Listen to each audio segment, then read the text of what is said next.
বিজেপির পাল্টা শক্তি প্রদর্শনে তৃণমূল গতকাল আপনারা দেখেছেন প্রাক্তন রাজ্য সভাপতি বিজেপির দিলীপ ঘোষের নেতৃত্বে যে গৃহ সম্পর্ক অভিযানে যে হামলা হয়েছিল তার প্রতিবাদে পথে নেমেছিল বিজেপি, সেখানে একেবারে ঝাঁটা হাতে মহিলাদের মিছিল, এবং আজকে দেখা যাচ্ছে তার পাল্টা তৃণমূল পথে নেমেছে। ঠিক একই জায়গায় দেখতে পাচ্ছেন এই যে কালীপুর মোড়, সেখানে এসে এই মুহূর্তে তৃণমূলের মিছিল সমাপ্ত হয়ে তৃণমূল নেতারা বক্তব্য রাখছে। আজকে মূলত ঠিক যেখান থেকে বিজেপি মিছিল শুরু করেছিল, গতকাল আমরা দেখেছিলাম বানপুরের স্পোর্টিং ক্লাব ময়দান, সেই জায়গা থেকে মিছিল করে তারা এগিয়ে এসছে এবং এই মুহূর্তে কালীপুর মোড়ে তারা বক্তব্য রাখছে। মিছিলে একদিকে যেমন বিধায়ক অসীমা পাত্র, জেলা সভাপতি অরিন্দম থেকে শুরু করে যুব সভাপতি প্রিয়াঙ্কা অধিকারী এবং বানপুর টাউনের সভাপতি চেয়ারপারসন থেকে শুরু করে সকলে উপস্থিত রয়েছেন এবং অগণিত কর্মী সমর্থক মহিলারা তারা রয়েছেন। মূলত যে কথা গতকাল আমরা দেখেছি দিলীপ ঘোষের মুখে, একেবারে যে পার্টি অফিস থেকে বের করে মারা হবে, তৃণমূল নেতাদেরকে পেটানো হবে, এই যে কথা তিনি বলেছিলেন তার তীব্র প্রতিবাদ কিন্তু তৃণমূলের পক্ষ থেকে করা হচ্ছে। তারা পাল্টা স্লোগান দিচ্ছে যে দিলীপ ঘোষের চামড়া মিটিয়ে দেবো আমরা, সেই স্লোগানও আজকে দেওয়া হয়েছে।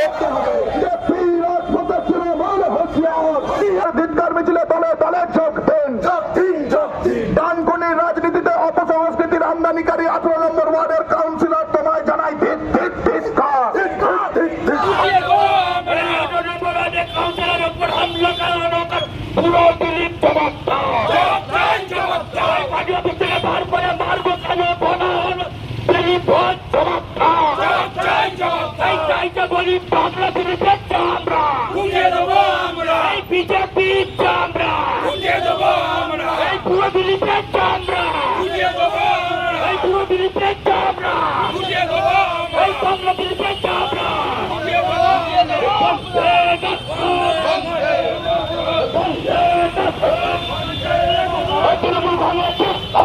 ওয়ার্ড দীর্ঘদিন বামপন্থীদের হাতে ছিল, সেই ওয়ার্ড তৃণমূল কংগ্রেস জিতে এসছে।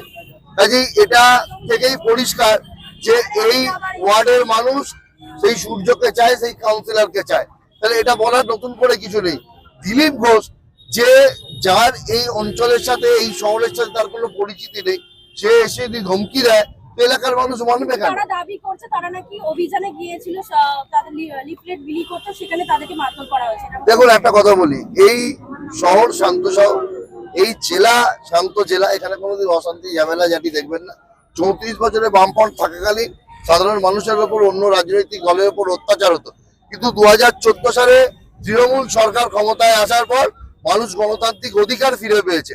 তো সেই জায়গায় তৃণমূল কংগ্রেস কারোর উপর অত্যাচার করবে এই কথাটা মিথ্যে, সম্পূর্ণ ভ্রান্ত। তারা বুঝতে পেরেছে যে এসআইআর করতে গিয়ে সাধারণ মানুষের নাম কেটে যাচ্ছে, তার ফলে তারা একটা রাজনৈতিক দাঙ্গা, একটা ষড়যন্ত্র, একটা চক্রান্ত তারা আবারও চালাচ্ছে যে কিভাবে শান্ত পরিবেশ অশান্ত করতে পারা যায়।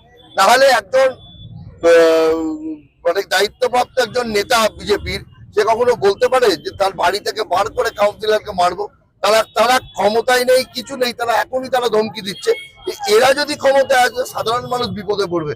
কোনোদিন তাদের মনোমালিন্য হলে বলবে সাধারণ মানুষকে ঘর থেকে বার করে এনে মারবো। আমি বলছি তো যে এরা সভ্যতা ভদ্রতা কিছু একটা নক্কারজনক দল হচ্ছে ভারতীয় জনতা পার্টি, নোংরা দল। আপনারা যখন ক্ষমতায় এসেছিলেন বলেছিলেন বদলা নয় বদল চাই, বিজেপি গতকাল এসে বলেছে 2 মাসের পরে বদলাও হবে, বদলও হবে। মমতা বন্দ্যোপাধ্যায় বলেছিলেন বদলা নয় বদল চাই, কিন্তু সময় আসলে আমরা দেখে দিতে পারি, আমরা বদলাও নিতে পারি। শুধুমাত্র আমরা বদলা নিচ্ছি না বলে এটা আমাদের দুর্বলতা নয়, আমরা দুর্বল নই। আমাদের নেত্রী মমতা বন্দ্যোপাধ্যায় সবসময় মানবিকতায় বিশ্বাস রাখেন বলে আমরা রবীন্দ্রসঙ্গীত শুনিয়েছি, দরকার পড়লে আমরা বিজেপিকে ডিজেও শুনিয়ে দিতে পারি। আমি শুধু দেখানো হয়েছে 18 নম্বর ওয়ার্ডের মানুষদের নয়, ঝাঁটাটা দেখানো হয়েছে 18 নম্বর ওয়ার্ডের দুষ্কৃতীদের। আর সেই দুষ্কৃতীদের দেখানো হয়েছে বলে আজকে গোলাপটা বেরিয়েছে। ডানকুনি রাজনৈতিক সংস্কৃতি কখনোই এরকম ছিল না যে এ ওকে মারবে, ও ওকে মারবে। এখানে যারা রাজনীতি করে সবাই মোটামুটি পরিচিত মুখ। তারপরেও যখন এই ধরনের কথাবার্তা বলে একটা রাজনৈতিক দলের হচ্ছে প্রতিনিধি হয়ে, তখন ভাবতে হবে যে এখানে রাজনৈতিক পরিবেশটাকে নষ্ট করার একটা চেষ্টা করা হচ্ছে। আমরা ভারতীয় জনতা পার্টি এত হাজার হাজার কর্মী ঘর ছাড়া হয়েছে, এত কর্মী হচ্ছে খুন করে দেওয়া হয়েছে, তারপরেও আমরা রাস্তায় দাঁড়িয়ে কিন্তু আন্দোলন করছি।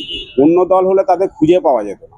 আর আজকে 18 নম্বর ওয়ার্ডে যে ধরনের নৈরাজ্য তৈরি করেছে, এই নৈরাজ্য আমরা থাকতে দেবো না। এটা তৃণমূলের আরো তো নেতা আছে, তাদেরকে জিজ্ঞেস করতে চাই ডানকুনির এই রাজনৈতিক সংস্কৃতি কি ছিল। তাদেরকে বলতে চাই যে এই নৈরাজ্য যে তৈরি করেছে 18 নম্বর ওয়ার্ডের কাউন্সিলর, সেই নৈরাজ্যের পক্ষে কি তারা? ডানকুনি রাজনৈতিক নেতৃত্বের উচিত ডানকুনিকে শান্ত রাখা। এখানে ভোট হবে, কেউ হারবে কেউ জিতবে, কিন্তু এই ধরনের পরিস্থিতি ডানকুনিতে রাজনৈতিক মহলে কখনোই ছিল না, যেটা তৈরি করার চেষ্টা করা হচ্ছে। তার বিরুদ্ধে প্রতিবাদ আমরা করছি এবং প্রতিরোধও করব আগামী দিনে। এবং এভাবেই দেখা যাচ্ছে 2026-এর বিধানসভা নির্বাচনের আগে এইভাবেই কিন্তু দেখা যাচ্ছে বিজেপির কর্মসূচিতে তৃণমূলের বাধা দেওয়া, হামলা এবং তারপর পাল্টা কিন্তু এভাবেই একের পর এক দেখা যাচ্ছে বিজেপির মিছিল এবং তারপর আবার তৃণমূলের মিছিল। এভাবেই কিন্তু শাসক বিরোধী উভয় রাজনৈতিক দল তারা কিন্তু মনে পড়েছেন একেবারে শক্ত শক্তি প্রদর্শনে। কি বলবেন আপনার এই বিষয় নিয়ে? অবশ্যই কমেন্ট করুন কমেন্ট বক্সে।